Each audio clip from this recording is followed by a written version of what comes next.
If you want beautiful, lush clover plots without the hassle of tilling, then frost seeding might be exactly what you're looking for.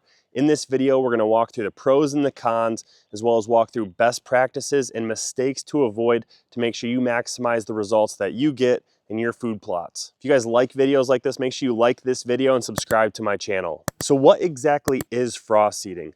Frost seeding is broadcasting seeds on the ground directly and then using weather and the temperature to pull those seeds into the ground. Basically, when it gets cold and the ground freezes and expands and then thaws out during the day, that freeze-thaw action is going to suck those seeds down into the ground, get great seed to soil contact. It works especially well for small seeds like clover, and today we're going to be planting Whitetail Institute Fusion, one of the most famous whitetail clover blends out there.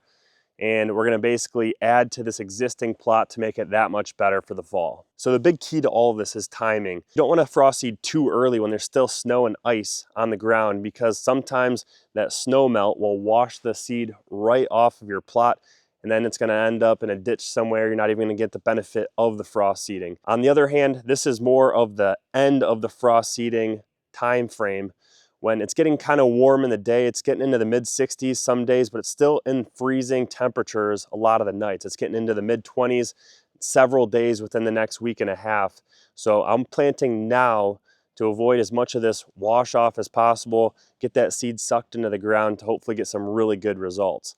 If you wait too long and you're not getting that freezing at night, then you're not going to get that same action. Your clover still might germinate just fine, but you might not get as good a germination. You might not get as much seed to soil contact, and you might just be wasting some money at that point. And you might need to go a little heavier on your seed rates. But right now is perfect for a lot of states. If you're in some of the northern states like Michigan, there's probably plenty of cold days ahead to get your frost seeding in. Make sure you have an awesome clover plot for the rest of the year. So now let's talk about some of the pros. One of the first big benefits is that it's just easy. It's a simple process. All you need is your clover seed and a spreader and you're good to go. The next big benefit is that you save money. If you're gonna plow, disc, cul-to-pack all of this, it's gonna cost gas money. It's gonna take additional equipment, which I don't personally have. So for something like a small plot, or if you're looking just to save some money, frost seeding is an awesome way to do that. The next pro is that it's perfect for small seeds like clover. You're not gonna come in here and frost seed corn. I think they consider that baiting at this point. But for something like clover, you come in, it's a tiny little seed. It's gonna get sucked into the ground, get really good seed to soil contact, and in turn get really good germination for your food plot heading into the spring. And you're gonna have a much longer growing season because it's gonna start growing earlier in the year, all through the summer, assuming it doesn't get killed because you have a super dry year like we have sometimes here in Ohio. But the goal is that's going to offer forage earlier in the year for those does, fawns, and developing bucks right into the fall. The last big pro is that's a great way to improve existing plots. What I did last year is I planted brassicas in this plot, which is an annual. I planted clover, which came up decent. And then I came back later in the fall and added cereal rye, which is what a lot of this green stuff is. So what I'm trying to do is fill in as much of the empty space as possible. There's still 50, 60, even 80% open ground at this point. Might not look like it when you see the green all behind me, but there's a lot of exposed soil. So I'm trying to fill as much of that in with clover as I can. And I'm gonna end up killing off all of this cereal rye, and I'm hopefully gonna be left with just a lush clover plot. I've done this in the past with a lot of success, and it's turned out really, really good. The alternate would be to come in here, kill this entire plot, including the existing clover, and then start from scratch, which I'm not looking to do. I already have a lot of established clover in here, and I'm trying to build on that, just fill in all the gaps, and end up with a super lush clover plot ready to bow hunt this fall. So now getting into some of the cons, the first one is that it's weather dependent. If you wait too long, you're gonna miss out on that freeze thaw action and you're not gonna be able to do this effectively. Again, you could still broadcast clover into your plots early spring. And there's a good chance that a lot of that's gonna germinate, but to get ideal germination with that good seed to soil contact, you really wanna do this with enough freeze thaw action that you're gonna get that seed sucked into the soil. So again, right now, I'm kind of in northern Ohio. It's probably already too late for more central Ohio and lower.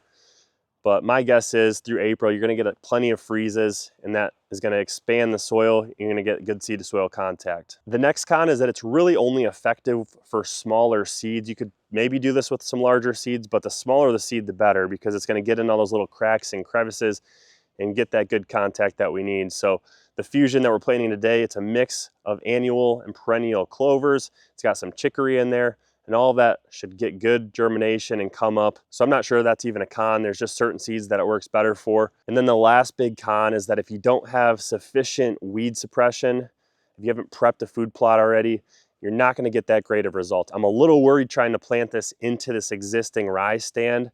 It's not super thick yet, but if the rye grows really fast, it might outcompete some of that new clover. So this is kind of an experiment for me. I have done this successfully in the past and it turned out really well. I basically just terminated all of the rye once it got a little bit bigger, and all I was left with was the clover. But if you have a weedy, super thatchy plot, it's not going to work well. You're not going to get that soil contact that you need with these seeds. So it's great for something coming out of like an annual. If this was all brassicas last year, this probably would be even better to frost seed. There'd be even more exposed soil. Do it into a cut cornfield or a cut bean field, it could be really effective. But the better weed control you had coming into the year, so basically last fall coming into winter, the more effective this is going to be. You want as much exposed soil as possible. Also, a lot of these smaller plots have trees near them around the edges. If there's leaves all over your food plot, probably not going to be super effective. You might want to blow them all off, mulch them up, something to clear some of that out of the way, so that way when you come in frost seed, you have more exposed soil to plant into. Now, to run through some best practices, one of the first things you should be doing is a soil sample. And ideally you would have done this earlier in the winter, even back last fall, so that way you can add any additional lime and fertilizer that you need ahead of time to prep this food plot to plant. The next best practices are things we've already talked about.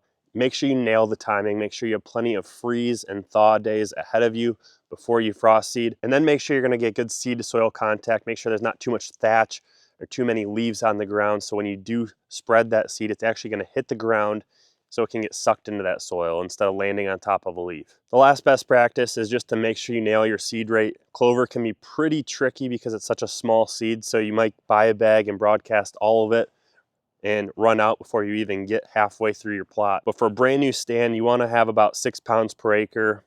If you're doing an already established plot and just overseeding, you can probably half that and do 2 to 3 pounds. For clover, I always err on the heavy side.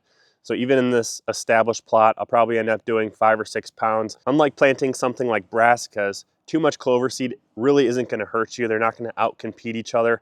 You might just waste some money. Some of it might not end up germinating, but I'd rather put too much seed down, so that way if only a certain amount germinates, I'm still getting a full stand. Whereas brassicas, you have to be really careful, because if you plant it too thick, they compete with each other, steal nutrients from each other, and you're going to end up with a stunted brassica plot. All in all, frost seeding is an incredible way to establish a clover plot, but success is going to come down to timing, soil preparation, and seed rate. So follow these steps and you're going to end up with a beautiful clover stand to hunt over this fall. If you guys got any value out of this at all, make sure you like this video. If you've tried frost seeding before, share your experience down below in the comments. But if you guys like food plot content and deer hunting videos, make sure you subscribe to my channel. I got a lot of fun stuff planned for this year, but I appreciate you guys watching, and I'll see you in the next video.